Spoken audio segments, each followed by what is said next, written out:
নমস্কার, আমি মনিকা। আপনারা সবাই কেমন আছেন? আশা করি সবাই ভালো আছেন, সুস্থ আছেন। বিকেলবেলায় তো দেখলেন পার্সেলগুলো এসেছিল। তো অভিজিৎ অফিস থেকে আসতেই ওকে আমি বললাম এই মাছ মা পাঠিয়েছে, এই জিনিস।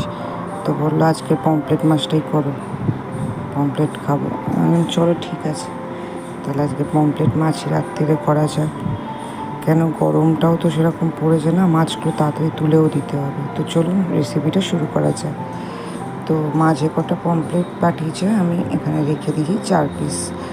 তো এখান থেকে একটা আদির জন্য যাবে আর 3টে থাকবে। একটা অভিজিৎ বলেছে কালকের অফিসে নিয়ে যাবে। রাত্রিরে একটা একটা করে আমরা দুজনে খেয়ে নেবো। তো এটা মা কিন্তু একটু হালকা ভেজে দিয়েছে, তাও আমি একটু ভেজে নেবো। আর এখানে নিয়ে নিয়েছি একটু পেঁয়াজ বাটা, আদা রসুনের পেস্ট, কাঁচা লঙ্কা দিয়ে বেটে নিয়েছি, আর কিছুটা আলু। জানেন তো আলু ছাড়া তো অভিজিৎ খেতে পারে না। তো চলুন মাছটা ভেজে নেওয়া যায়। তো তেলটা আমি এখানে গরম করে নিয়েছি, নিয়ে প্রথমে আমি আলুটা ভেজে নিচ্ছি।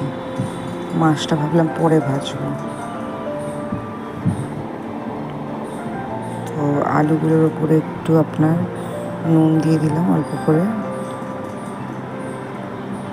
আর দিয়ে দেবো একটু হলুদ গুঁড়ো।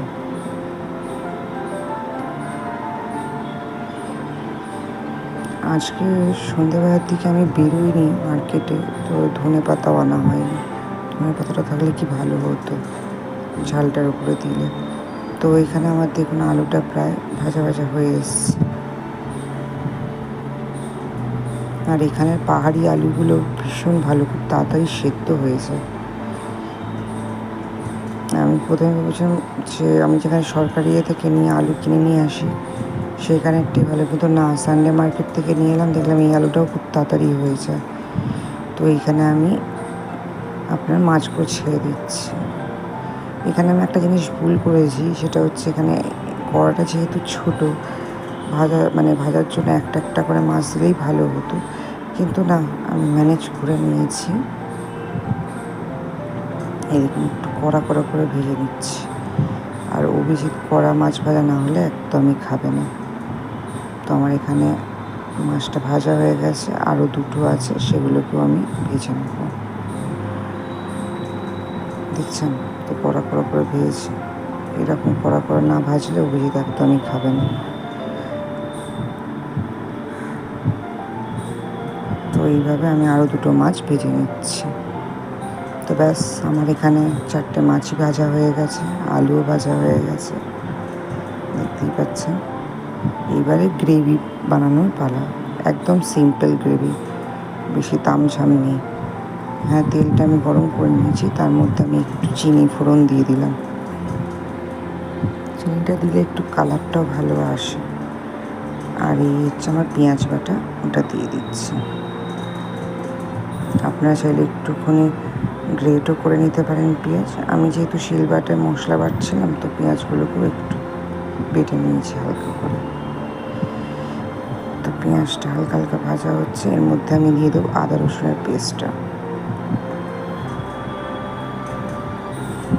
দিয়ে দুটোকে ভালো করে নাড়িয়ে ছাড়িয়ে নেব।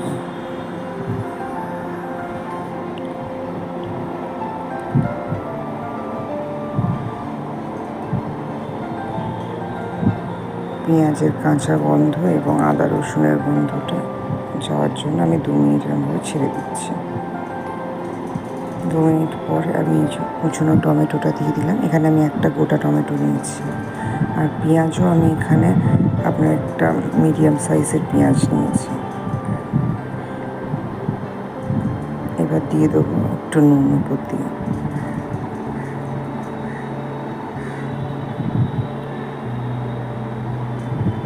ভালো করে নাড়িয়ে নেব। এখানে আমাকে একটু নুনটা দেখে দেখে দিতে হচ্ছে, কেন মা তো মাছ ভাজার সময়ও তো নুন দিয়েছে না, কতটা কী দিয়েছে আমি সেটা জানি না। তো ওই জন্য একটু বুঝে শুনে নুন দেবো। এই দিয়ে দিলাম আপনার হলুদ গুঁড়ো, আর দিয়ে দেবো কাশ্মীরি রেড চিলি কালারের জন্য। ব্যাস, আর আমার এখানে কিছু লাগবে না, কেন আদা রসুনের মধ্যে আমি কিন্তু কাঁচা লঙ্কা বেটে নিয়েছি, তো ঝালের জন্য কোনো অসুবিধা নেই। আর এখানে কালারের জন্য আমি কাশ্মীরের চিলি দিয়ে দিয়েছি। এখানে আর ধনে জিরে কিচ্ছু লাগবে না। এবার মশলাটাকে শুধু কষানোর পালা।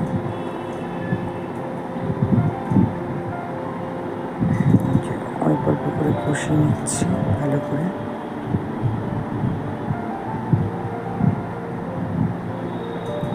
একটু একটু করে জল না দিলে নিচে ধরে যাবে। অল্প অল্প করে জল দিয়ে কষিয়ে নিচ্ছি। এটাকে আবারও 1-2 মিনিটের জন্য রেখে দিলাম। দেখুন কি সুন্দর তেলটা ছাড়ছে, দেখেছেন?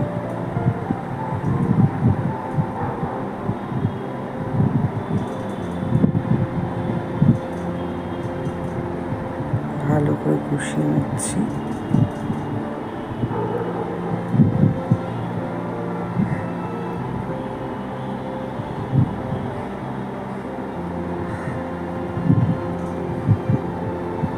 একটু অল্প অল্প করে জল দিয়ে দিয়ে কষাচ্ছি, একেবারে জলটা দিচ্ছি।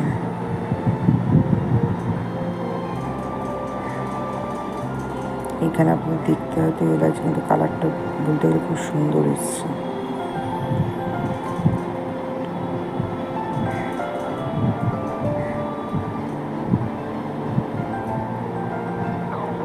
এইবারে এর মধ্যে আমি ভেজে রাখা আলুটা দিয়ে দেবো।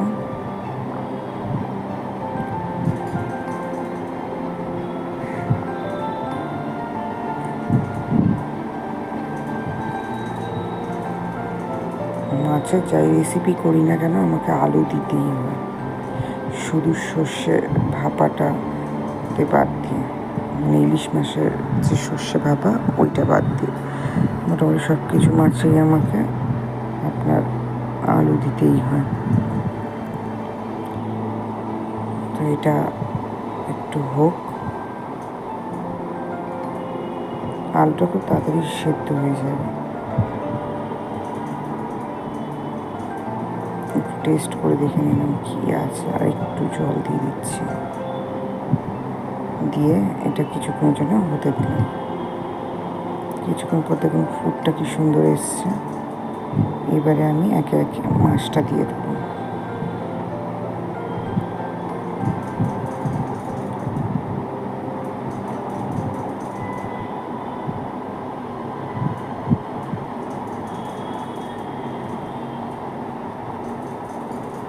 যে ভাঙা অংশগুলো ছিল ওগুলো দিয়ে দিলাম, ভেঙে গেছে।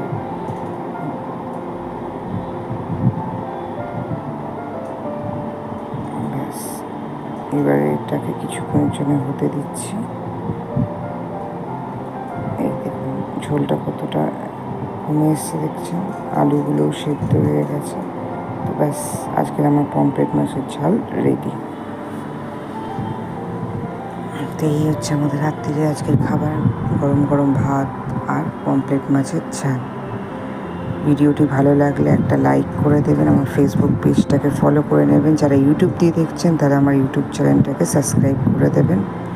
আজ ভিডিওটা আমি এখানেই শেষ করছি। সবাই সুস্থ থাকবেন, ভালো থাকবেন। আবারও একটা নতুন ভিডিও নিয়ে খুব তাড়াতাড়ি চলে আসবো।